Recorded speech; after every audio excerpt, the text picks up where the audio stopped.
Hello students, today our point of interest is summary writing and the discussion of focal points of summary writing. If we ask the question, what is a summary? A summary is a short, clear description that gives the main facts or ideas about something according to Cambridge English Dictionary. A student or a professional is often needed to summarize a passage or a report or a similar text. Such summary should ensure the following.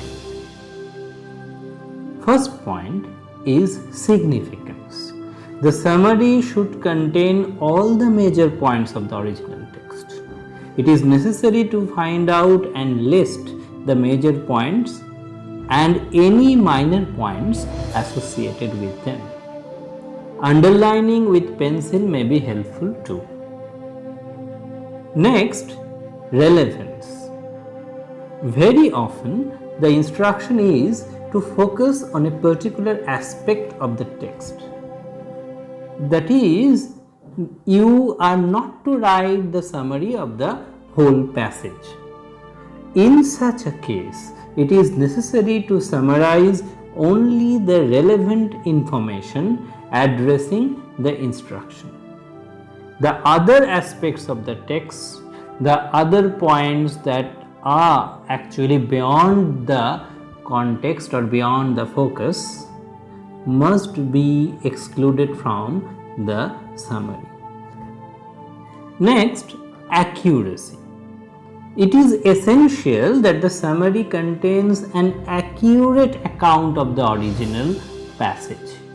Whatever the original passage tells you, the points that it gives, no point or data should be modified from or added to the original. You may sometimes feel that you want to write something that you feel or something that you know, something extra. You have to resist that temptation. Next point, originality. The summary should be written by the summarizer's own way of expression. The person who is writing the summary, it should look like his or her own writing. It should look like an original passage and not really a sort of collection of quotations from the given passage. Next point is obviously brevity and precision. A summary should be precise, brief and to the point. So you should not only find out the points and express them, you must ensure that they are expressed with precision and they are clearly expressed to the point. Next, obviously, is coherence. A summary must read like a complete and coherent passage. It should not be like loose points brought together by disjointed sentences.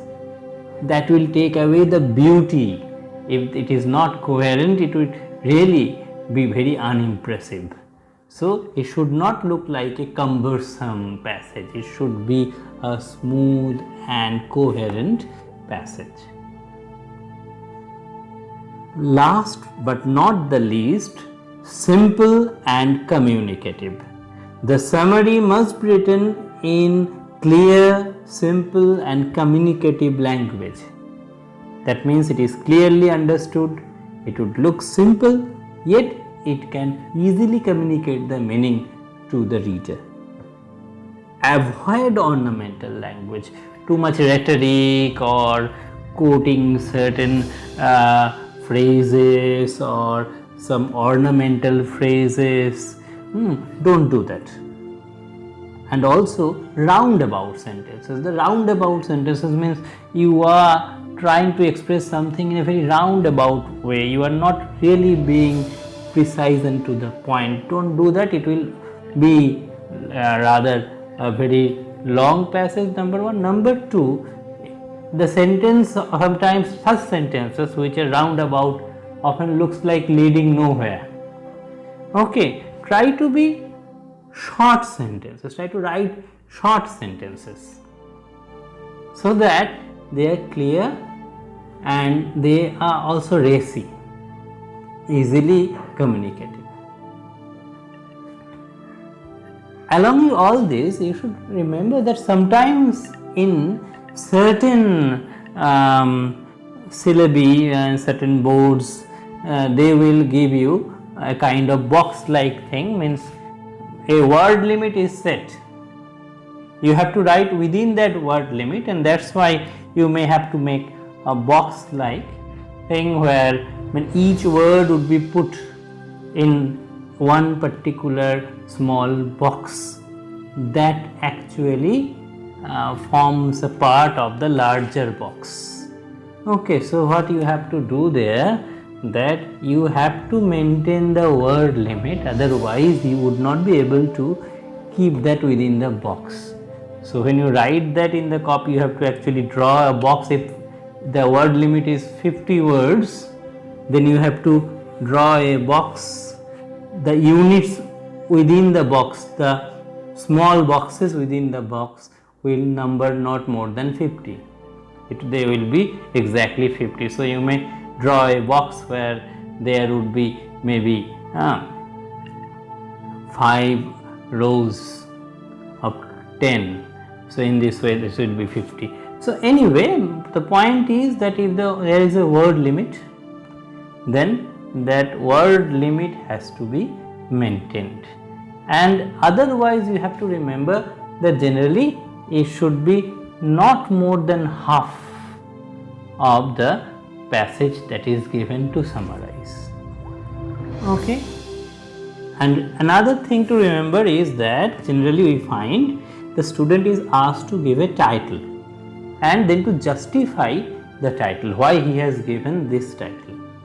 So the title that you gave should bring out the essence of the passage or the central theme. So if the title is clear and brings out the essence, then you can easily justify and explain the title. Okay, so that's all about writing summary. But remember one thing, you can become an expert only by practice. So practice, practice and practice, that is necessary more than the theory. Thank you.